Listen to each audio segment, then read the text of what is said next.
Tiger grouper.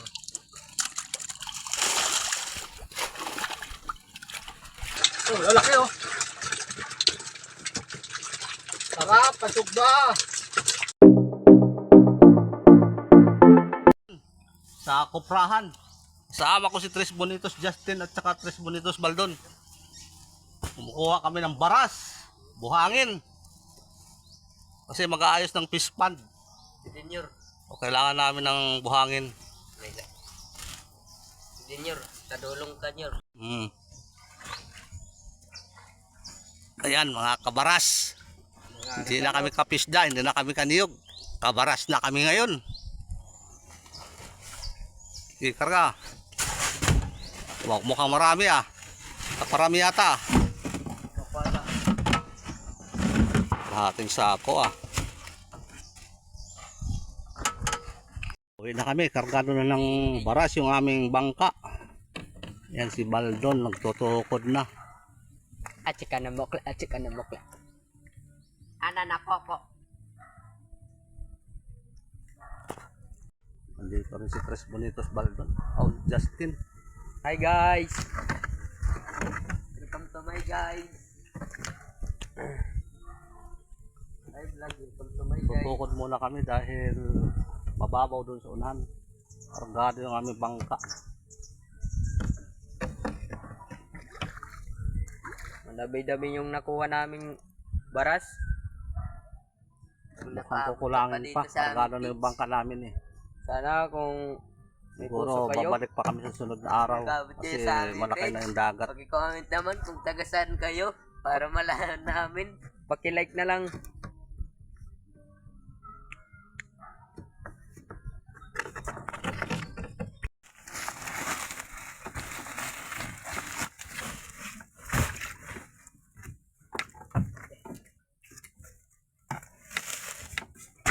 Tiil.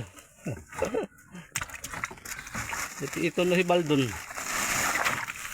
Buburugot. Ang una nga pangkuha kay damo.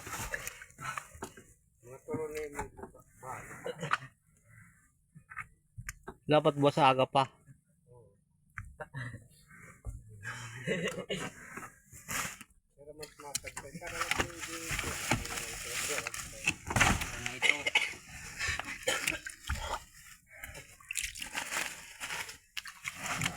Bubuwa dito, bubuwa.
Dito kami ngayon sa fish pond, mga kapisda.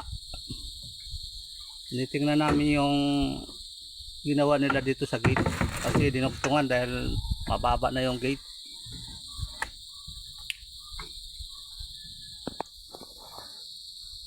Ayan, mataas na.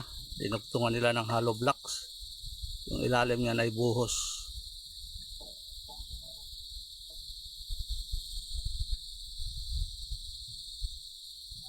Ano, Tres Bonitos, Justin. Ayos na ba yung trabaho nila? Good. Kasi nung nakaraang bagyong Opong. Ay ano, bagyong O1 pala. Nilagpasan ng dagat yung aming fish pond. Nakalabas yung 40,000 plus na fingerlings ng bangus. Kaya kailangan namin magdagdag ng light. Kaya yan, tinaasan na yung gate. Iba na ngayon ang panahon dahil sa climate change. Tumaas na yung level ng dagat. Kaya baka hindi pa malambot pa. Baka bumigay o mahawakan. O kaya dyan, baka matuhog ka pa ng steel bar.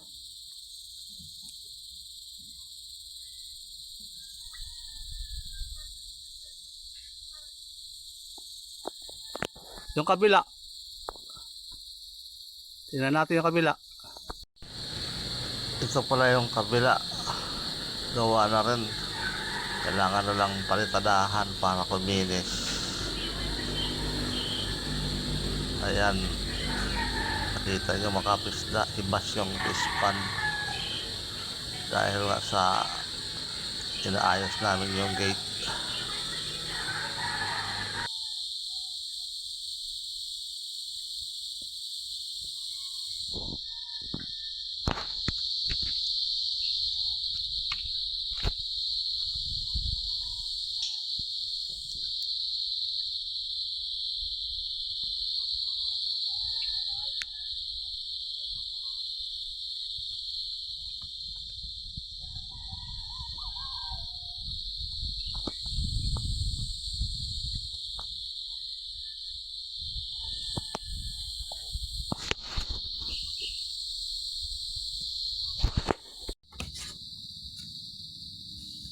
So, tapos ng palitadahan, tinaasan din yung dating taas ng gate. Yan, yung may ano na yan, may beam na yan. Ngayon nandito na sa taas. Oh. Marami pa palang sobrang na buhangin. Yung hinakot naming buhangin doon sa kuprahan.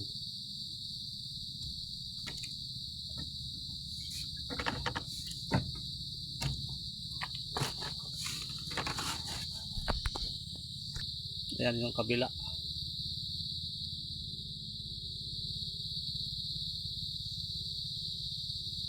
Gawa na rin. Yung loob hindi pinalitadahan dahil lalagyan pa ng mga ano yan, yung tabliya. Tigas na putik.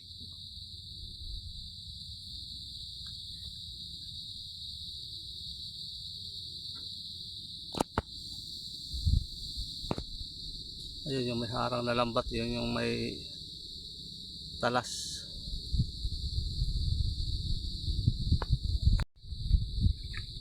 So ayos na yung gate mga kapisda. Abangan nyo na lang yung pagload namin ng bagong fry dito. So yun lang mga kapisda, in-update ko lang yung gawa nila rito sa fish pond. So huwag nyo kalimutang mag-like, mag-comments at mag-subscribe na rin sa aming channel.